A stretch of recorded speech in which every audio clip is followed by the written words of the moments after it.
घरातला कचरा गोळा करतात आणि जाता जाता कुठेतरी नदीत याच्यामध्ये तिकडे फेकून देतात. मग हे जे आहे याच्यामध्ये मला वाटतं की आपण एक नागरिक म्हणून अतिशय म्हणजे अयशस्वी ठरलेलो आहोत. म्हणजे जर मी नागरिक असेल मग तो मग कोल्हापूरचाच नव्हे त्याच्या भारतातला कुठलाही, तर मला माझी जबाबदारी ओळखताच आली पाहिजे.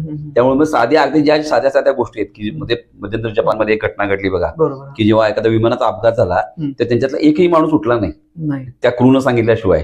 आणि त्यामुळे त्यांनी काय केलं, त्या क्रूनं त्या सगळ्यांना बाहेर पडलं आणि त्यात अतिशय कमी मनुष्यहानी झाली. पण आपल्या इथं मात्र काय होतं, मांढरदेवी दुर्घटना बघा, मुंबईमध्ये ती पोटपुलाच्या वेळी झालेली दुर्घटना, आपण पळापळी इतकी करतो आणि त्यामध्ये एखादा माणूस मरणार जरी नसला तर त्यामध्ये सुद्धा आपण अशी निस्थिती निर्माण करतो की अनेक माणसं मरतात.